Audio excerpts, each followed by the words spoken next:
30 years ago, the Street Fighter series was born, but no game has been more important to the franchise than Street Fighter II, and Capcom agrees. Since 1991, they've made so many Street Fighter IIs that we can make this really silly top 10 video about it. So hey, I'm Nervous Nick for Screw Attack's Top 10 Street Fighter IIs. Number 10. Kicking off this list is the newest and finalist Street Fighter II, Ultra Street Fighter II: The Final Challengers. Just when we thought we were all safe from another version of Capcom's classic game, wham! We get a new 8th version 26 years after the original. Ultra Street Fighter II may still be the same great game at its core, but it comes with a whole bunch of dumb stuff that, hey, you can still have fun with for at least a few minutes. You can be Ryu in first person, you can play as Violent Ken, one of the most broken characters ever, and you can go co-op with a friend in Boss Rush. Plus, for all you Nintendo-only Street Fighters out there, this one's exclusive to you. Number 9. There are just so many Street Fighter IIs out there that not all of them can reinvent the Kikoken. Except in Street Fighter II Hyper Fighting's case, because it literally gave Chun-Li her Kikoken. In fact, giving old characters new toys to use is the best thing Hyper Fighting ever did. All these years later, it's impossible to think of Honda without his Sumo Splash or Dhalsim without his teleport. And you can thank Street Fighter II Part 3 for that. Plus, with new colors for every character and the speed cranked up, Hyper Fighting evolved Street Fighter in a relatively small way, but one which changed the series forever. And also, there's only so many Street Fighter II games out there, and this one had to go somewhere. Number 8. Aha! You were expecting this top 10 to be all video games? Well, go ahead and recount the Street Fighter IIs, because there's not quite 10 of them now, are there? Besides, how could we ignore this gem of a film? Sure, Street Fighter the movie may not have a 2 in the title, but look at the cast of characters and tell me that it's not based on Street Fighter II. Street Fighter the movie is some early 90s trash that's so terrible you can almost feel sorry for it. Kinda like the Super Mario Bros. Movie.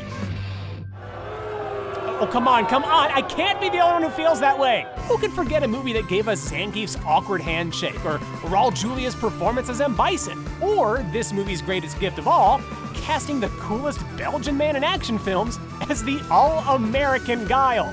Hey, I tried to justify not including this movie, but it was just so hard. Number 7.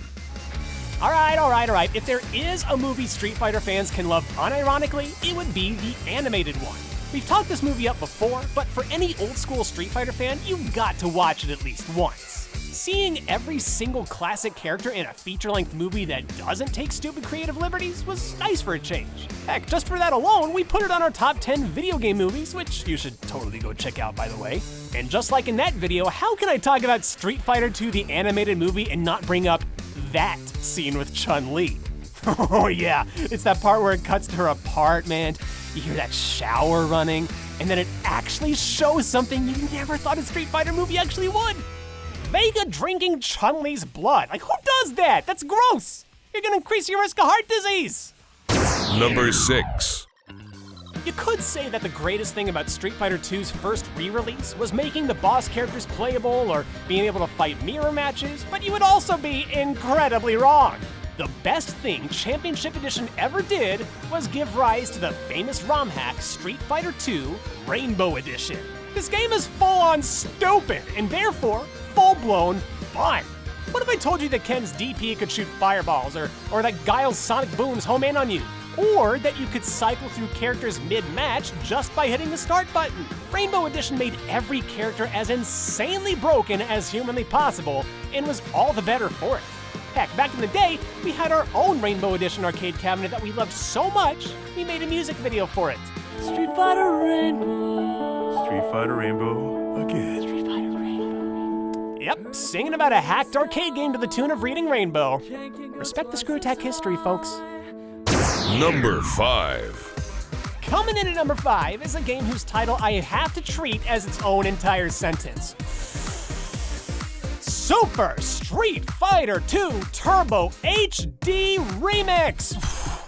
Okay, Capcom, you deserved all those years of jokes about your long titles. Anyway, HD Remix is a love-hate sort of thing. You look at these screenshots and think, wow, the graphical update looks freaking beautiful. And then you see it in motion and you realize just how freaking wrong you are. But even though they could have shown some love in the frames of animation department, everything else about HD Remix has tons of care put into it. With online play, rebalanced characters, a soundtrack by series fans at OC Remix, and sprites drawn by Udon Entertainment, this was way more than just a high-def reskin. And speaking of Udon... Number 4. If you didn't already know, Street Fighter actually has a pretty respectable series of comics made by, you guessed it, Udon Entertainment.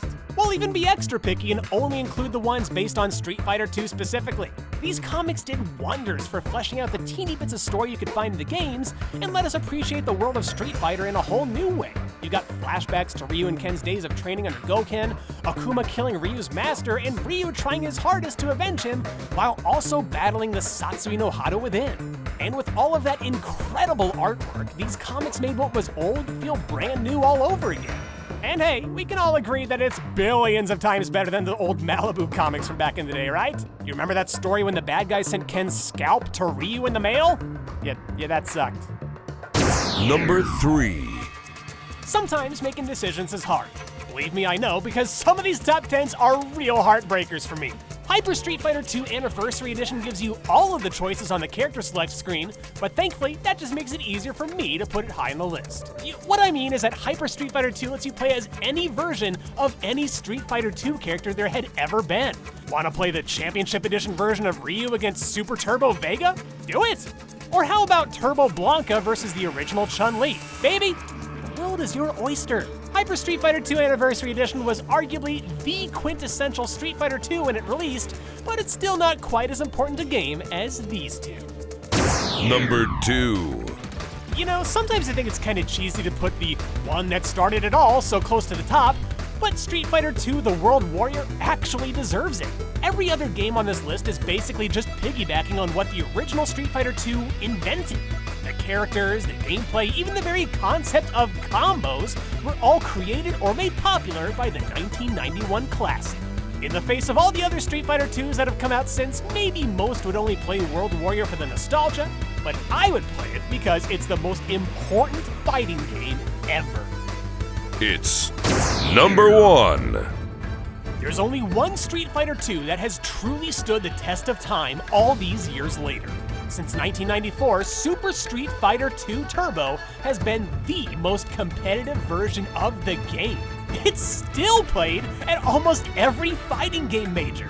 And why wouldn't it be? Super Turbo gave us, well, super combos for the first time ever. It opened up the possibility for juggle combos, and it let players adjust the speed to be as fast-paced as they want. And for the fans who love their video game secrets, this was the first time Akuma appeared as a secret boss. And if you're still doubting Super Turbo's rank as the number 1 Street Fighter II, 2 of its most dedicated players proposed to each other at Combo Breaker 2018. Talk about a double KO, am I right? And now to break the rules a bit with our secret number 11, the Street Fighter G.I. Joe toys. These figures were so bad they were actually good. Yeah, sure, Dalsum can't stretch and you had to buy Chun-Li if you wanted Vega's trademark claw, but how can you hate Honda's insane muffin top, Ryu's ninja weapons, or Blanca and Balrog's grappling hook bazooka? Hey, I'd play Balrog if he could blast a hooked piece of metal into the other guy's face.